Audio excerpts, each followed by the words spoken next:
Louisiana, 1888. The summer air hung heavy, as though the sky itself were mourning something it could not remember.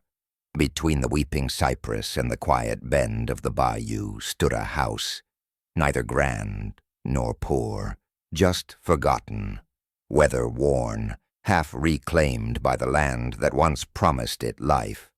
The kind of place where secrets did not hide in shadows. They lived there. Inside lived the Beaumont family, or what was left of it. Evelyn Beaumont, once the belle of St. Martin Parish, now moved through her home like a ghost rehearsing old habits.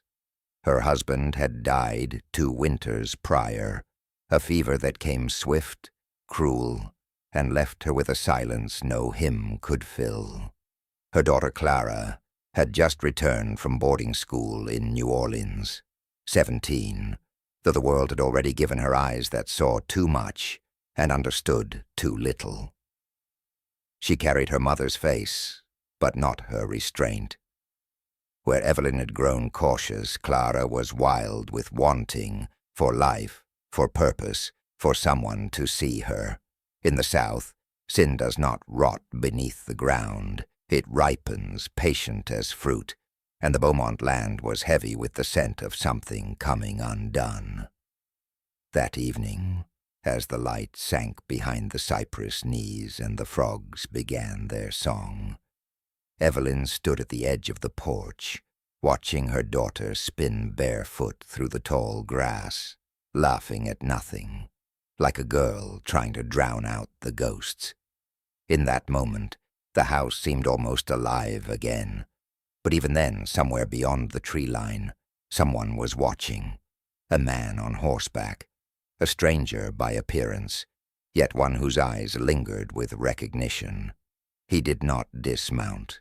He only looked, as if the house itself were calling him home. The Beaumont women did not yet know it, but the road had already chosen who would stay and who would not leave alive. Louisiana, 1888. The summer air hung heavy, as though the sky itself were mourning something it could not remember. Between the weeping cypress and the quiet bend of the bayou stood a house, neither grand nor poor, just forgotten. Weather-worn, half reclaimed by the land that once promised it life. The kind of place where secrets did not hide in shadows. They lived there. Inside lived the Beaumont family, or what was left of it. Evelyn Beaumont, once the belle of St. Martin Parish, now moved through her home like a ghost rehearsing old habits. Her husband had died 2 winters prior, a fever that came swift, cruel, and left her with a silence no hymn could fill. Her daughter Clara had just returned from boarding school in New Orleans, 17, though the world had already given her eyes that saw too much and understood too little. She carried her mother's face, but not her restraint. Where Evelyn had grown cautious, Clara was wild with wanting, for life, for purpose, for someone to see her. In the South, sin does not rot beneath the ground. It ripens, patient as fruit, and the Beaumont land was heavy with the scent of something coming undone. That evening, as the light sank behind the cypress knees and the frogs began their song, Evelyn stood at the edge of the porch watching her daughter spin barefoot through the tall grass, laughing at nothing, like a girl trying to drown out the ghosts. In that moment, the house seemed almost alive again. But even then, somewhere beyond the tree line, someone was watching. A man on horseback, a stranger by appearance, yet one whose eyes lingered with recognition. He did not dismount. He only looked, as if the house itself were calling him home. The Beaumont women did not yet know it, but the road had already chosen who would stay and who would not leave alive. His name was Julien Marchand. A drifter by reputation, a charmer by nature, and a man whose past followed him like a rumor too old to prove, but too dangerous to forget. He claimed he'd come seeking work, to mend fences, to tend horses, to do what needed doing on the old Beaumont land. But his eyes told another story, one that Evelyn, against her better judgment, recognized. Evelyn had known men like him once.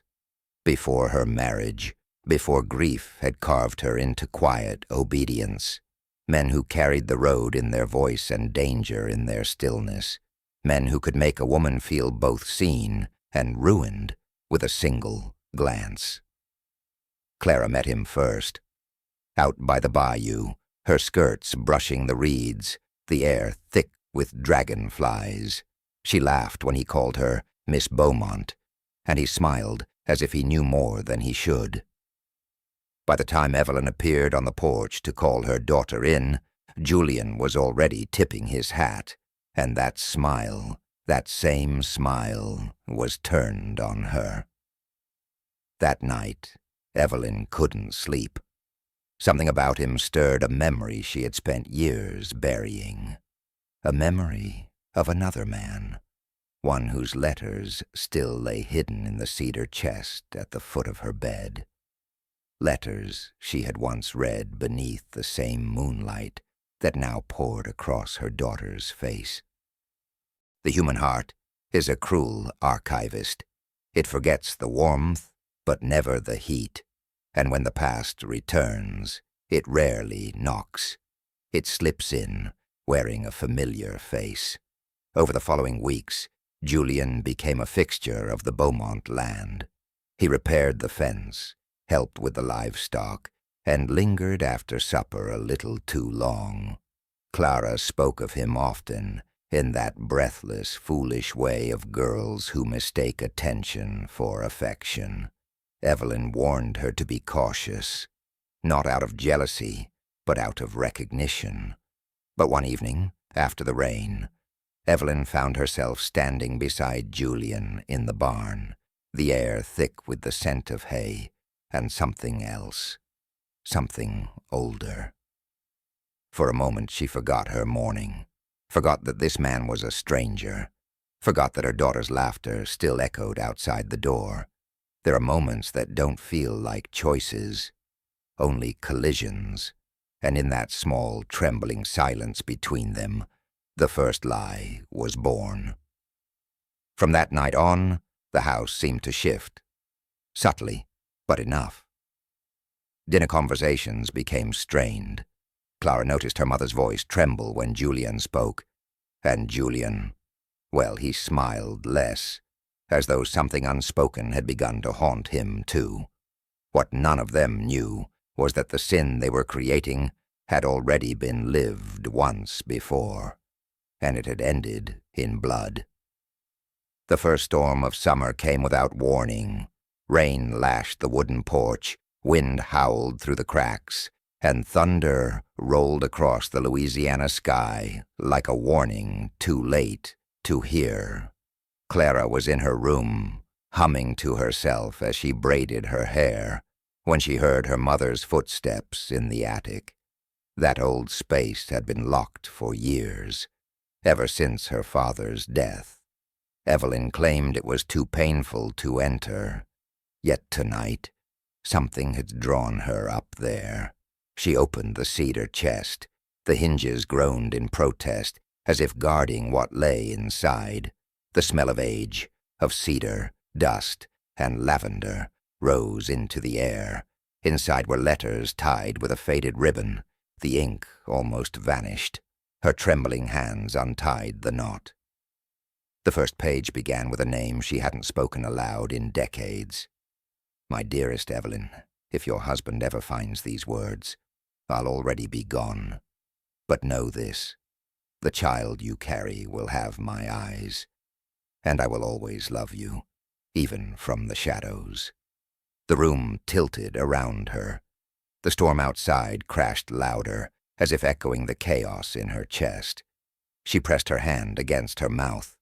The letters continued, pages upon pages, all from one man, Julian Marchand. But that was impossible. The handwriting, the phrasing, It couldn't be. The man who wrote these letters had died 20 years ago. A gunfight, a scandal, a memory buried beneath her husband's silence. And yet, downstairs, that same name, that same face, now walked her land. She staggered backward, clutching the bundle to her chest. A candle fell. Flame licked the corner of an old quilt, but she didn't notice. Her mind reeled with one thought. Julian wasn't a stranger at all. He was his son, the child of the man she once loved, the man she betrayed, the man her husband had killed. Outside, the rain drowned the sound of her sob. Inside, the past had finally opened its eyes. When morning came, Evelyn sat on the porch, pale and sleepless. Clara peered behind her, holding a cup of coffee. She asked softly if her mother was ill. Evelyn smiled faintly and said she was only tired. But in her heart, something darker bloomed. The understanding that her daughter's infatuation was not innocent. It was inherited. It was history repeating itself. And somewhere in the distance, Julian watched the two women from the barn window, his face unreadable, his secrets not yet told. The sun burned low that evening, bleeding gold across the bayou. Evelyn sat at the kitchen table, the letters spread before her like a confession she could never speak. The ink had smudged in places where her tears had fallen, but the words were still sharp enough to cut. Every page whispered the same truth. Her husband had killed the man she loved, and the child of that man now stood in her house, courting her daughter. Julian Jr. His name was almost cruel in its symmetry. Evelyn closed her eyes and remembered the first Julian, his laughter under the magnolia trees, his hands stained with soil and sin, his promise that love could outlast consequence. He'd been wrong. Love had turned to ruin, and ruin had turned to blood. And now the circle was closing. From outside, she heard Clara's laughter. It floated through the open window. Soft, young, in love. Evelyn rose and stepped to the porch. Clara and Julian stood beneath the cypress trees. He held her hand, brushing his thumb over her wrist, like it was something sacred. Their faces were close enough to touch, close enough for Evelyn to see her own past being reborn in their gaze. Something twisted inside her, a mixture of jealousy, dread, and a guilt she could no longer hide. Later that night, she found Julian alone in the barn. The storm lantern cast long shadows across his face. When she spoke, her voice trembled. "You knew my husband's name before you ever came here, didn't you?"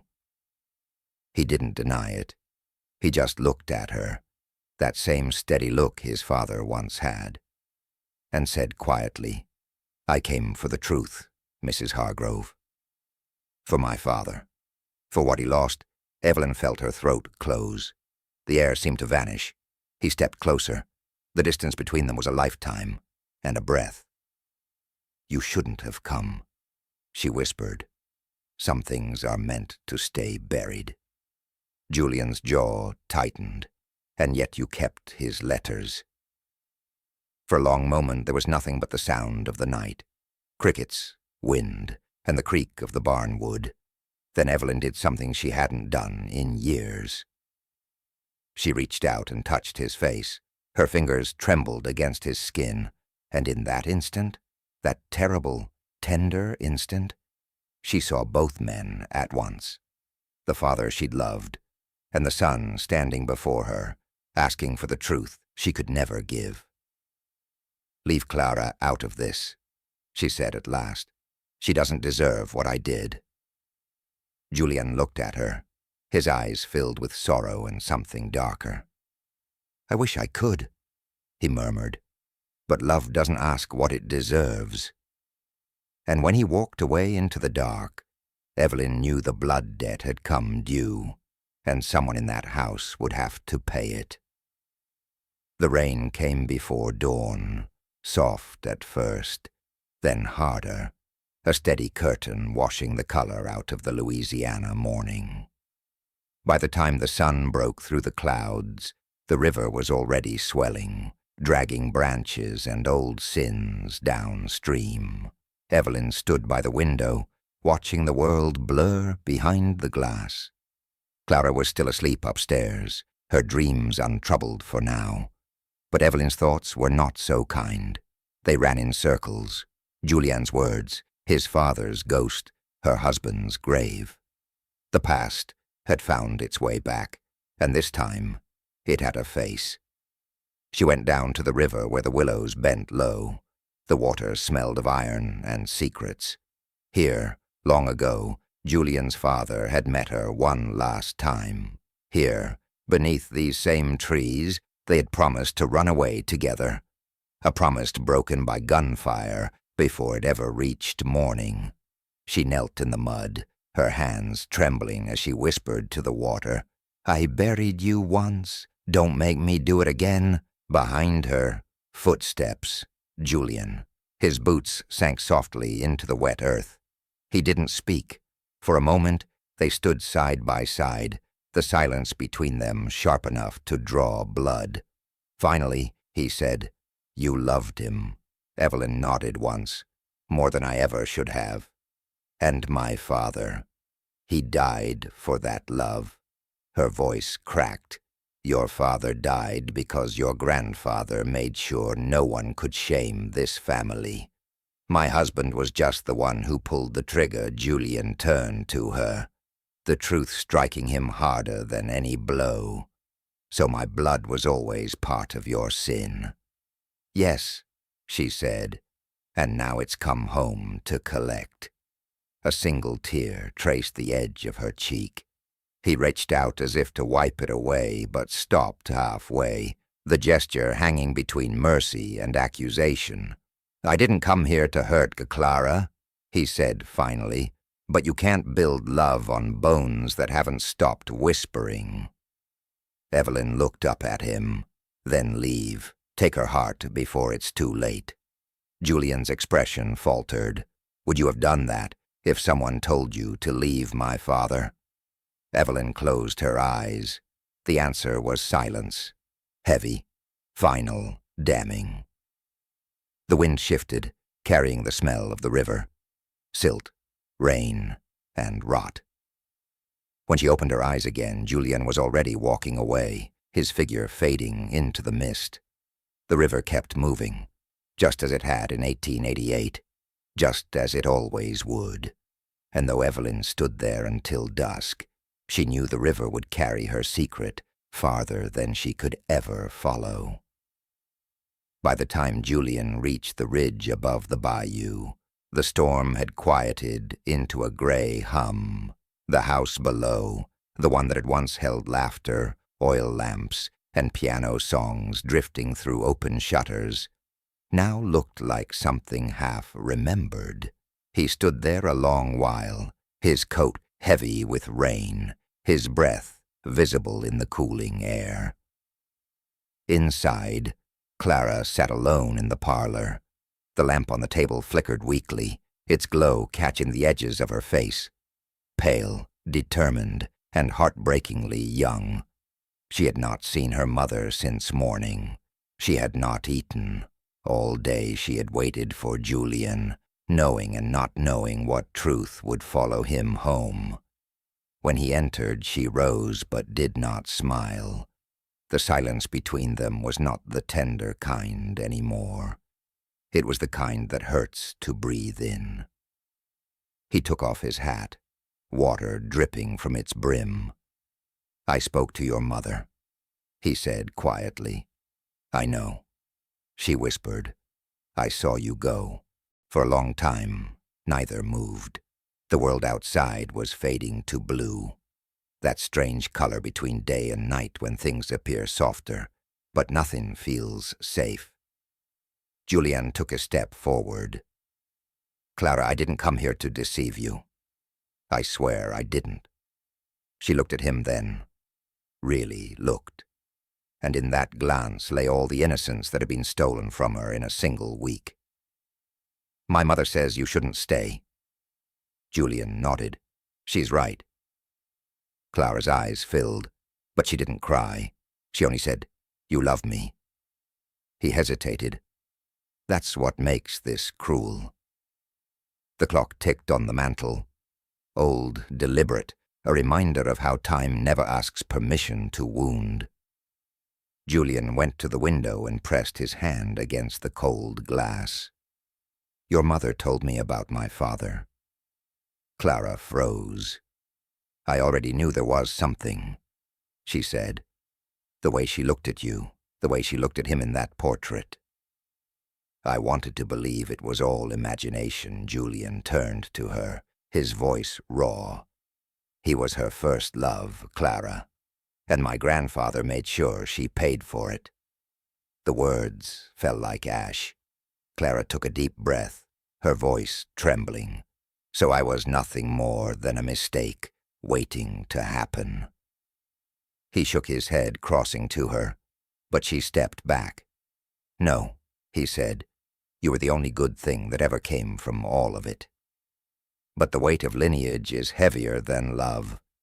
And as the first stars appeared through the rain clouds, the two of them stood facing each other, close enough to touch, yet separated by generations of sin.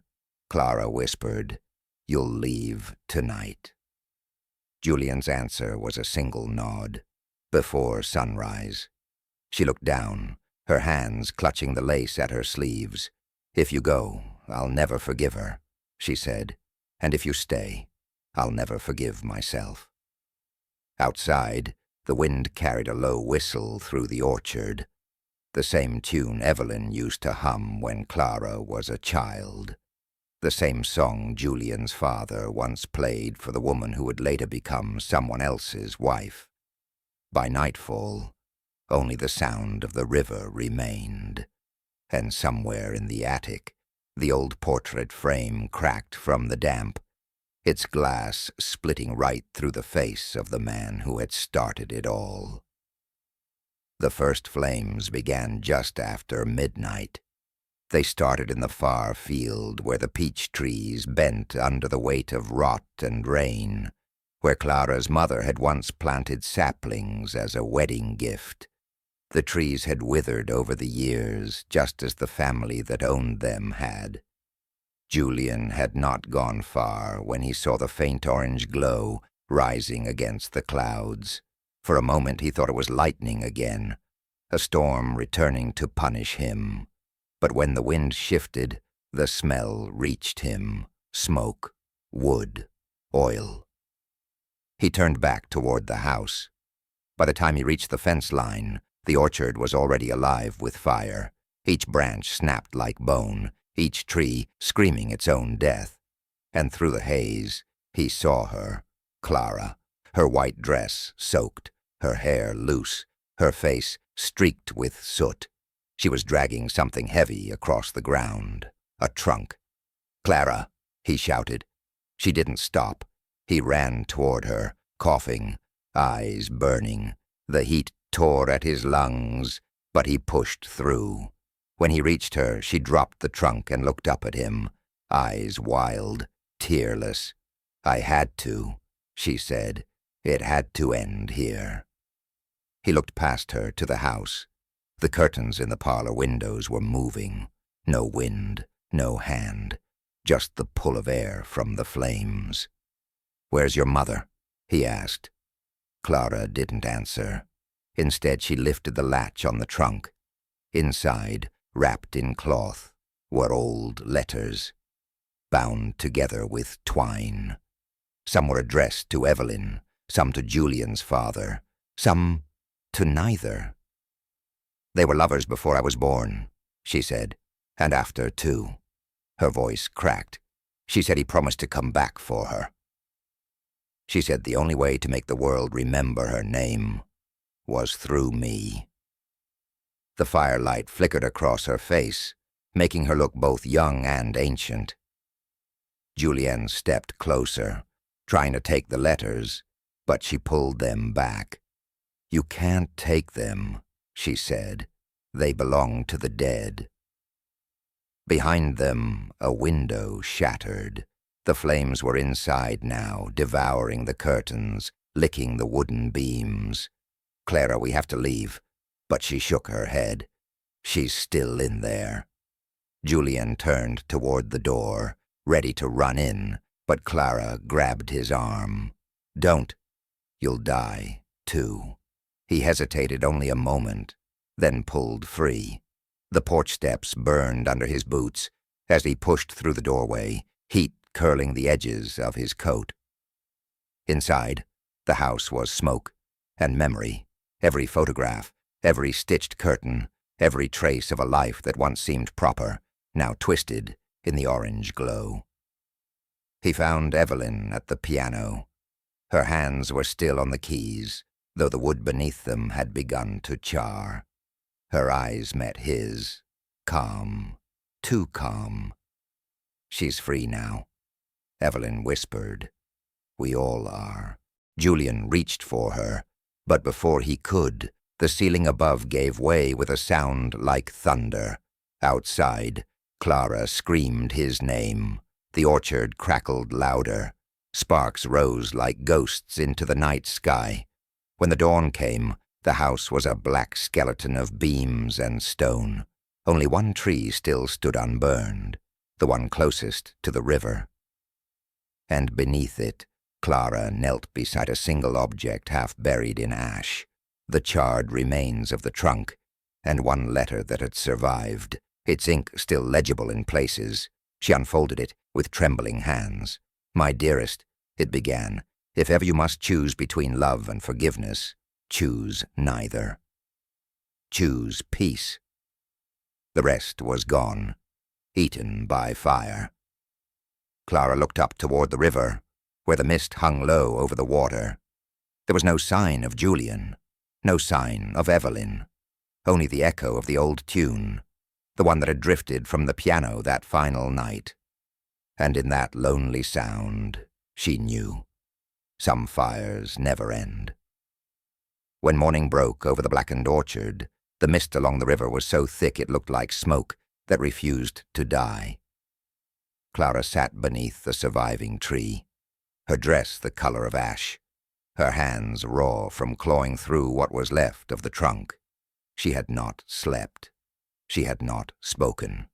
The neighbors came at dawn, a handful of men with buckets, their faces gray from soot and disbelief. They stood at a distance, whispering. None dared come close. Everyone in the parish had heard the bells in the night, though the church hadn't been touched. They said the flames had lit the sky all the way to the town square. They said they heard singing. By midday, the sheriff arrived with 2 men and a cart. They found one body inside the ruins, Evelyn. Her hands were still blackened from soot, her wedding ring fused to bone. No trace of Julian. When the sheriff asked Clara what had happened, she didn't lie. But she didn't tell the whole truth either. "I started the fire," she said quietly, "but it was already burning before I struck the match." He stared at her for a long moment. "Was there another man here?" Clara looked toward the river. There was. They searched the banks for hours but found nothing. Not a boot, not a scrap of fabric, not a trace of anyone having entered the water. And yet the mud near the edge was pressed with deep footprints, 2 sets leading in, 1 set leading out. That night, as the search party left, Clara remained. She followed the river upstream until the ruins were out of sight. The wind carried the scent of smoke and lilies.